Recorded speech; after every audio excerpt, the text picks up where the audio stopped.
When you have that level of trust, you can walk through life unbothered. You can do what comes up next unbothered.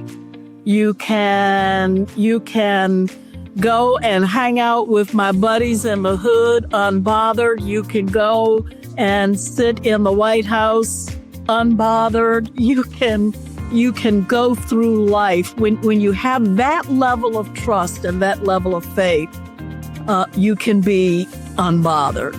And I wish I had learned that sooner, and I would not have been as uptight, as anxious, as concerned as I was as I grew. And the other thing that I think I would wish I had known and I could have told my younger self, I think it would be that relationships and people matter more than anything. Welcome to the Going Big podcast. I'm your host, Kevin Gentry, and this is the place where we celebrate bold moves and big ideas. Each week, I sit down with inspiring leaders, entrepreneurs, and change makers who are making a significant impact in their careers and in their communities. Whether you're looking to level up your leadership, pursue your passion, or just get inspired to take your next big leap, this is where those stories come to life. Now, if you're listening on iTunes, YouTube, or anywhere else you tune into podcasts, be sure to hit that subscribe button so you'll never miss an episode. Now, let's dive in to what it means to truly go big. Well, ladies and gentlemen, today on the Going Big podcast, it's a real treat to have Kay Coles-James. She is surely one of the most remarkable people I have ever known. As you're about to see, she has the resume of at least 5 different people. She has been the National Director of the Office of Personnel Management. So that means in a presidential administration, that's the head of human resources. She has served in multiple presidential administrations. She's been a cabinet secretary in at least 2 Virginia gubernatorial administrations. She's been the president of the Heritage Foundation, one of the most widely supported and influential think tanks. She's been a college dean. She served on the Fairfax County, Virginia School Board. She has been on the board of James Madison University and Focus on the Family. She's held many other roles. She's been an author, founder of the Gloucester Institute. We got a lot to talk about today. Kay, you are the epitome of going big. But here's my first question for you. Yes. I first met you a while ago. I think it was about 40 years ago. So that would mean you were like 7 or 8 years old. For sure. Yes. And you were speaking at an event and you were the spokesman for the National Right to Life Committee. And I was just blown away about your personal story and about how you shared it. So if you wouldn't mind, kick us off. Tell us about how you kind of came into this place. And then we can cover a lot for the next 40 years after you start us off. Wow. Well, first of all, Kevin, thank you so much for having me here and to be with you, who are a very special, longtime friend. Just thank you. It's amazing to me when I sit back and listen. I had no idea that I had the privilege of doing all that stuff. Hearing it all at one time just makes me tired listening to it. But I did get started and get pulled out of my kitchen as a housewife and a mom because I was so concerned about the fact that there was a member of the human family that I thought was underrepresented. And I didn't put all the pieces together until I was standing on a stage talking about the abortion issue. And my opponent challenged me and said, "How dare you, with your middle-class values, think that you can step in and tell a poor woman how to lead her life? And what self-respecting mother would bring a child into the world under these circumstances?" And, she just went on and on and on. And the more she talked, the more indignant I got. But I put some things together that I'd never really thought about before. And so my response to her, which is what I shared on the first time you and I ever met, was that I was curious as to how she would in fact, counsel that woman if that woman who was pregnant was sitting in front of her, a poor woman, a woman that already had 5 children, couldn't feed her family, didn't know how in the world she was going to keep heat in the house and maintain any kind of normal life for the kids she already had. And my opponent had said no self-respecting woman would bring a child into the world under those circumstances. And I explained to her that I had a vested interest in how she would counsel that woman because that woman was, in fact, my mother. And I was born to a welfare mom who couldn't afford to go to the hospital. I was delivered by a nurse midwife on a kitchen table. That's why I like to tell people I was born in the kitchen, because I, in fact, was. And I put those pieces together for the first time, and it was a very compelling story, I think. And it helped me to shape my views on the life issue, which drive me to this day. The fact that, I couldn't give her on the pre-birth side of the womb some sort of certificate that I was going to be a contributing member of society.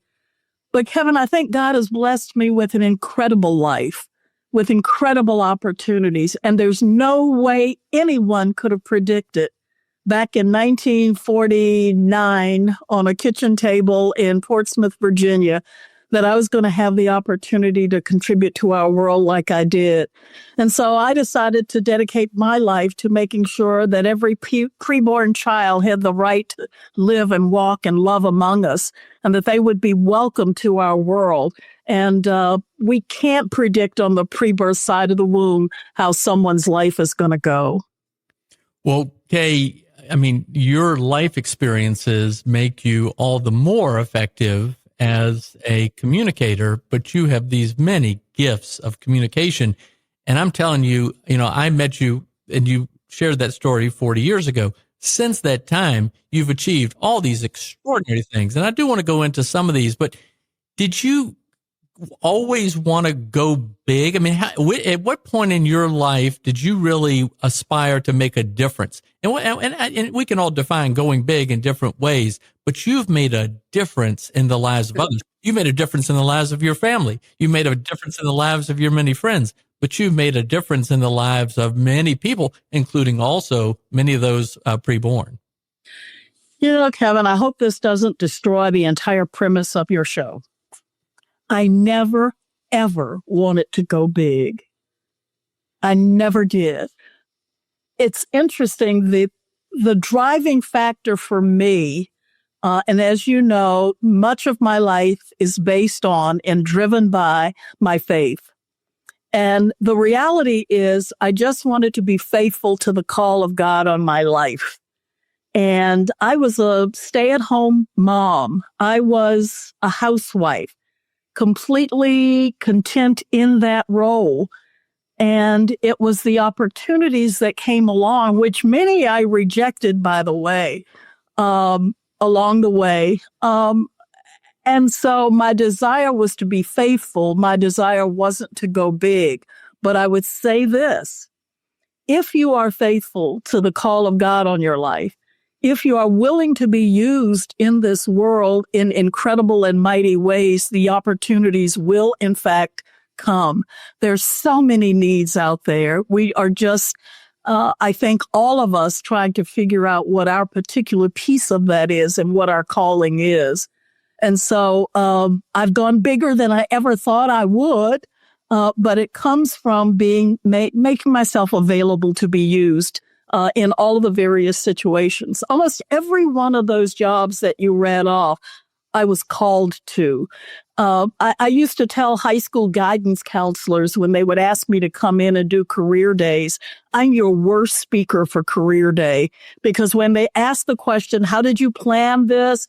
How did you strategize to get where you were? I never did any of that. But I always wanted to make myself available for kingdom work. Well, actually, Kay, what has come out in so many of these interviews I've had on the Going Big podcast is the issue of calling. And I'd say that comes out more than anything else. There's another item that comes out, which I'll address in a little bit later. but in its finding your calling. And I've interviewed a number of people who, like you, didn't aspire to go big. They didn't say, I'm going to go big, but frankly, they went big by pursuing their calling. So that's pretty neat. But here's my next question. So when I knew you, you were in a communications, a public public facing role, but you went then into a number of leadership roles. How did that happen? Tell us a little bit more about the trajectory. Now, you said it was your call, you were called to do it, but how did that begin to happen? Well, I have been blessed with some tremendous mentors in my life. People. By the way, I'm going to stop you right there. Mentors is the other. The calling is the number one thing people talk about, and mentors is the other thing that people talk about. So keep going. Well, by the way, my daughter, who many people have called K. James 2.0, she's everything I wish I had been. She's a phenomenal woman.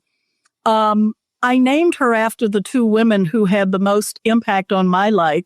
Her name is Elizabeth Joyce, and she's named after someone you may know, Elizabeth York, who was very involved in the pro-life movement in Virginia, Sure. and Joyce Ranson, who both came along and walked beside me as a college student and influenced me, who taught me, who mentored me.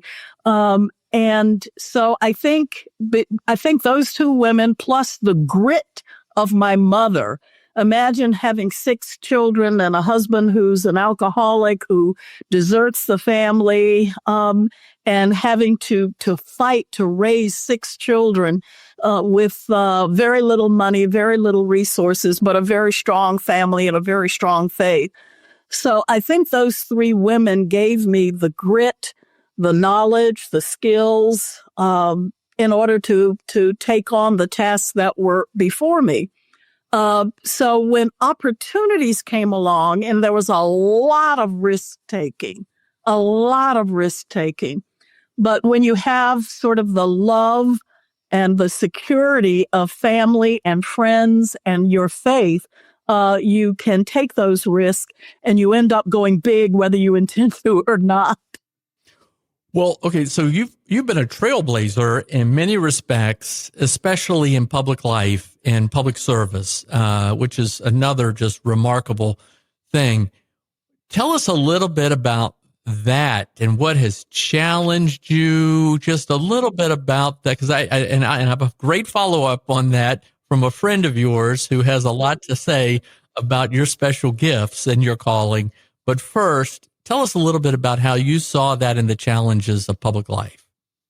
Well, public life was a real challenge for me. I was trying to balance what it meant for my first calling, which was to be a good wife and a good mother, and balancing that with all of the demands of being in public life. So that was always a challenge. And I think one of the most difficult conversations I ever had was when I was on the road and speaking somewhere, and I called home, and my youngest child said to me, "Mom, why won't you come home?" Not why can't you come home? I could have handled that a whole lot better, but why won't you come home? And trying to make sure that I always kept that balance between the calling that I felt on my life and what it meant to be wife and mother. And I remember thinking one night in a hotel room, if I saved every unborn child in America and lost one of my 3, I would have failed in God's primary mission for my life. So I always had to work hard to keep that challenge of being a good wife and a good mother there. And one of the ways that happened is by our family taking on this mission. This was not a K. Coles James mission. This was a James family mission. And so Charles has been intimately a part of everything that I've ever done. My children have been involved in everything that I've ever done. And they are the support team. They are the wind beneath my wings. They are the ones that kept me going during all of those trying times. But that's always been a big challenge. And Kevin, I would say the other one is making the decisions with so many opportunities out there, which finding the right path, what is the next right thing? And I had to learn over the years how to deal with that. I can remember when I was leaving the Heritage Foundation and I got if I had $1 for everyone who said, so what are you going to do next? I'd be rich, which would be really nice. Hadn't you done enough by then? Well, I don't know, maybe not. Because what I said was I was going, and this is exactly what I did. I said, when I'm going to finish strong, run through the tape, and then I'm going to go home and sit on my sofa and watch I Love Lucy reruns until God tells me what's next. And that's pretty much what I did. And it wasn't too long before I got a call from Glenn Youngkin, and I'd already been working with him on his transition. And he asked if I would come in and serve as Secretary of the Commonwealth. And I said, well, I guess that's what's next. So that's what I did. Nice. I didn't have a grand plan or a scheme or strategy for how to make that happen. So again, I go back to making yourself available and being willing to take a risk and step into jobs and opportunities and things that you may not feel you're qualified or capable of doing. Well, you also are always such a happy warrior, so it's such a pleasure to work with you. But you touched on, life is full of trade-offs, and I had this conversation on the podcast a few weeks ago with the Reverend John Yates of the Falls Church. And said, so many times the peak time of our lives to contribute is also at that point when we are newly married and raising a family, and making those trade-offs. And how do you do that? And you give your credit to your husband, Charles James, and your kids, but it's not easy. So go ahead. No, it is not easy. It's not easy at all. But there's some few tricks of the trade you learn along the way. And, I have learned that we have to at least 2 times a year step back from life and take stock, because you can spiral out of control. And, taking a look at your calendar and asking the tough questions about things that matter. And what I've had to struggle with over the years is you get so many requests and you want to do them all, and they're all vital and they're all important, but learning how to make decisions and choices about priorities. And, it helps to have your husband as a part of the scheduling process, because he's really good at saying no. Well, you've led institutions as varied as, think tanks, government agencies, other different nonprofits. What have you learned that it takes to lead and inspire others? Well, what have I learned? First of all, I have found out over the years that people really appreciate authenticity. And once I decided that I was going to let the world see who Kay James really, truly is, once I decided that I was not going to be hesitant to talk about my faith, that I wasn't going to be hesitant to talk about how much I love and adore my husband, how important my children are to me, that I can fry chicken better than anybody else on the planet, and that I love being in my kitchen and baking, I have found that people appreciate authentic leadership. The reason that I've stayed in the public sector for as long as I have, Kevin, is because of my love for my family. And I promised my grandchildren that I wanted to leave them a world that's at least as free as the one I inherited. And when you think about how old I am, and by the way, I start speeches these days by telling someone to take out their phone and Google the average life expectancy of an African-American female. And the answer is 76.5 years. I am 76.5 years old. So what that means by definition is I don't have time to play. I got to get some stuff done. We got to finish strong. And the world right now, as far as I'm concerned, is as troubled as I have ever seen it in my lifetime. And so there's no time to rest. I don't think retirement is anywhere in the future. I still work. I just don't get paid. So there's a lot of work to be done. So there is no retirement.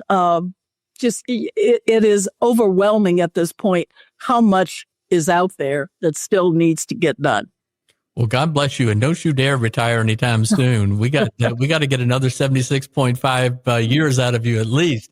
So I mentioned I just reached out to a number of different friends of yours and asked them for some suggested. Ever since you said that, I've been scared to death. I noticed that. I saw a little nervousness. It's okay. It does sound a little bit like that old TV show, This Is Your Life, but it's all very positive.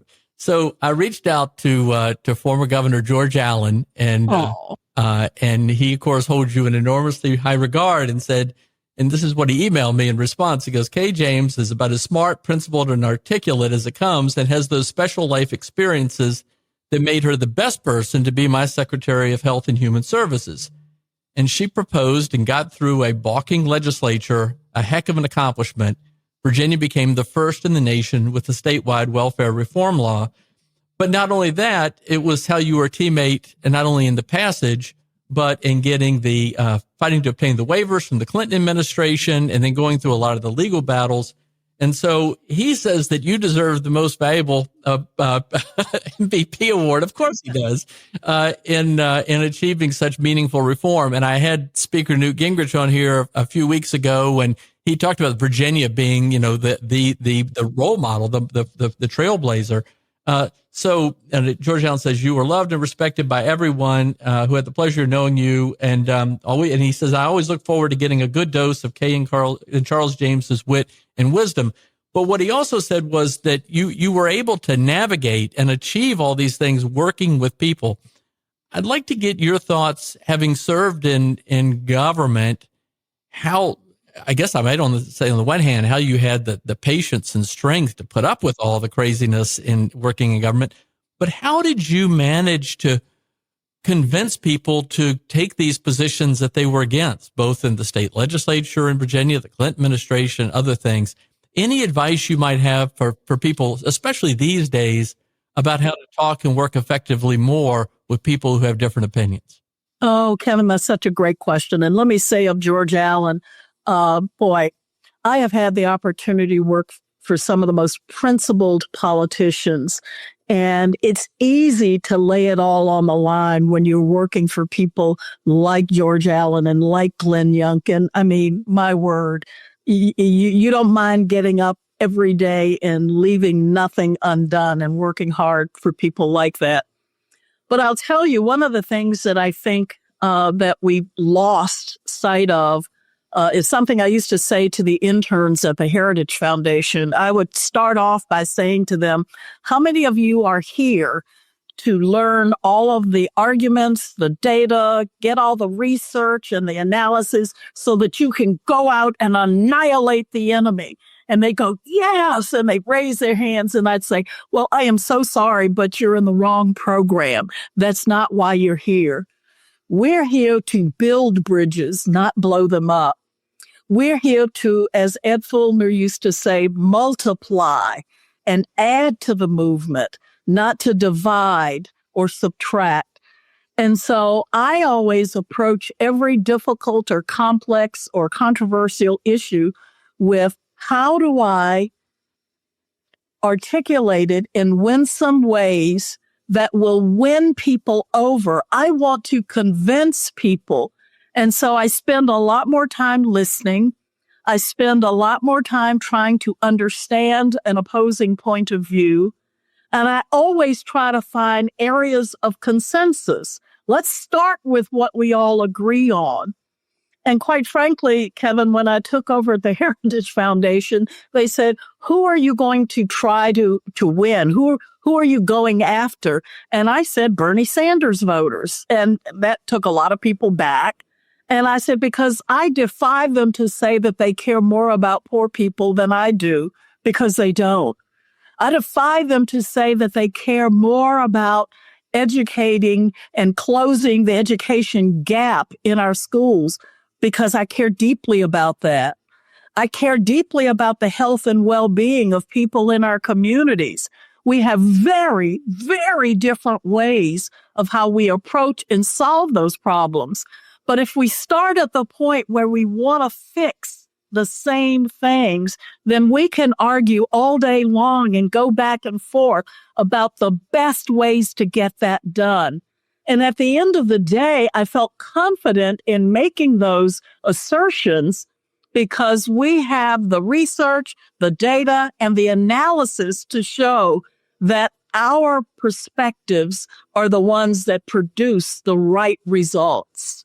Wow. Well, my next question was going to be, how do you serve and stay true to your values? But I think you just answered that. That's really quite extraordinary, Kay. Thank you. You're welcome. And I do apologize. I don't know if you can hear the yard workers out there. No, you're fine. You're fine. That just adds to your authenticity. Okay. Well, they are authentically blowing the leaves right now.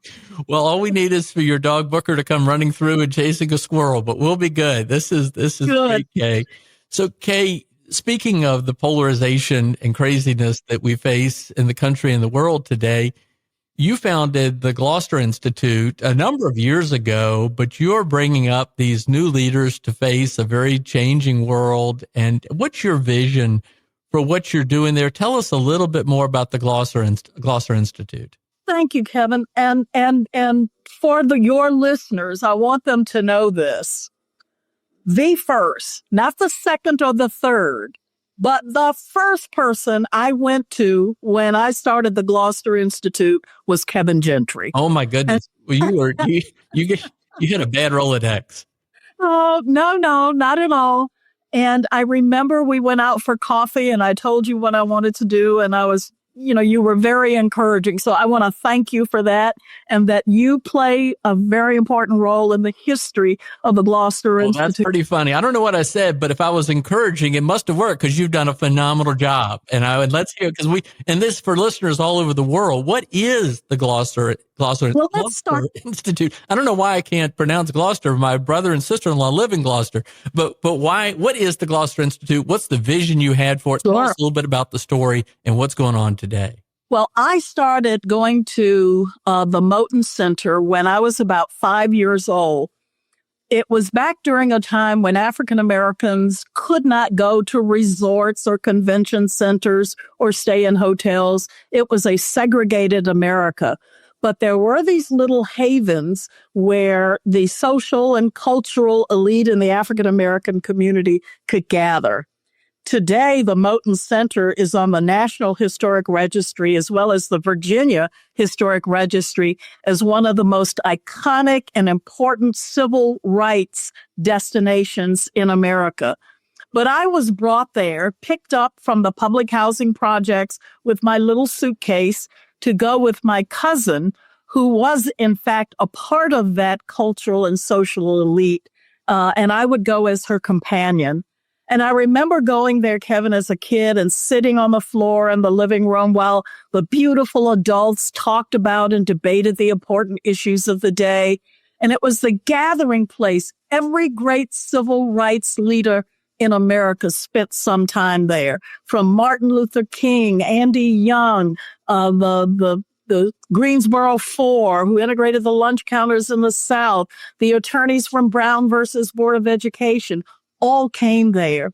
And so when I was leaving government at one particular point in time, and we were trying to figure out what next, and I was going to do my go home, sit on the sofa and wait to see, I said, while I wait, I'm going to go down and see what's going on at that place I used to go to as a child.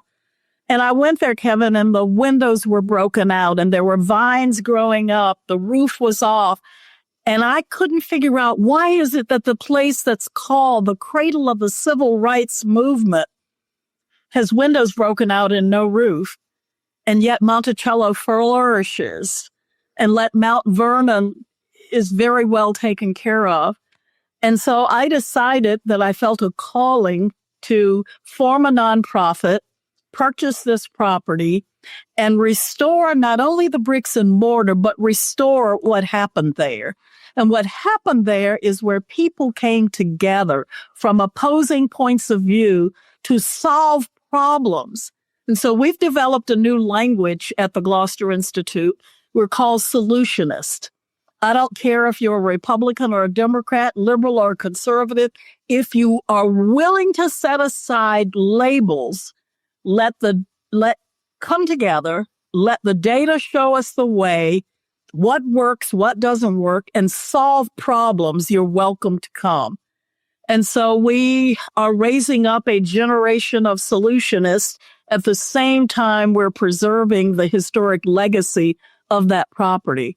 So we take these young people, identify the leaders on their college campuses, and give them the requisite skills that they will need to lead. How to build consensus, how to be critical thinkers, how, in fact, to solve problems, how to work across party lines. And so if there's no other place in the country or no other place in the Commonwealth of Virginia, here at the Gloucester Institute, our desire is to bring people of goodwill together to solve the big, important problems of the day. And so we've taken on every issue. I don't care how controversial. If you're willing to listen, willing to work, and really want to solve problems, you're welcome. If you want to yell bumper stickers at each other, if you want to be partisan and tribal, there's no place for you there. But if you really want to fix the problems that face our world and our country today, this is the place to come, the place to be.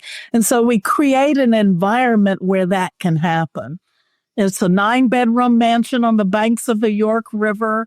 We've included things that enhance that experience so that you can be there and relaxed with people of differing and diverse perspectives and points of view. And we've seen so many good things come out of that. We've seen real conversations take place. And Dr. Moten, whose home it was, by the way, sincerely believed that the really big, scary, hairy issues of the day are resolved basically outside of government anyway. And it's by people who make up their minds that they want to see a better world, that they want to do things differently. And so he would say, if there's a problem to be fixed, who are the 10 people that if they agreed could solve it today? Sometimes that may be a politician. Sometimes it may be a pastor from a local church. Sometimes it may be a community organizer. Sometimes it could be a college president. But if you bring those people together to attack the important problems of the day, big things can happen. Wow. Well, ladies and gentlemen, I told you that that Kay James has the resume of 5 different people, so we could just talk about the Gloucester Institute on the Going Big podcast. But and if people want to learn more, how could they just Google Gloucester Institute? Oh, yeah. Well, with social media as it is today, we are on Facebook, Instagram. We do have a web presence, and we would encourage you to check it out and take part in some of the programs that we offer there. All right. Well, earlier we talked about the importance of calling, and we talked about the importance of mentors, and you talked about your own mentors who were key in your life, and you just also talked about your was it sister or cousin that took you to the Moten Center. Who was it? Cousin that took you to the Moten Center. Talk to us a little bit about mentors and how you see the role of a mentor and a mentee. I think that's a really key to the success of the Gloucester Institute. I run into so many people who've been mentored by Kay Coles James and love what you did for them. Talk a little bit about your thoughts there. Well, there's been some change in language over the years. We used to talk in terms only of mentors, and now we tend to talk in terms of champions. Because I have found that the people who were really important in my life didn't just mentor me, but they championed me. And so I have determined to be a champion for the young people that come into my orbit. So I am interested, and I ask their permission to speak into their lives, because very often to have an effect on someone's life, you've got to have permission to speak honestly. You've got to have permission to say the things that need to be said. But the only way that happens is within a very short period of time, I have to convince them that I care deeply for them, that I want to see them succeed, that I don't want them to make the same mistakes that I made, that I want them to learn from all of the opportunities that I've had. And so trust to me is the first level, because you can't tell someone that they need to work on their diction and enunciation if they don't believe you love them enough to tell them that. You can't tell that young girl on the college campus that her skirt is so short it's distracting unless she believes you have her best interest in mind. And I have been blessed with people who've come into my life that I know care deeply for me, that will knock down doors for me, that won't just open doors, they will knock them down on my behalf. And so as a result of that, I feel compelled to pay that forward. And so I have become the champion for so many people because I have been the beneficiary of that in my own life. So essentially, you're talking about people, you're believing in people.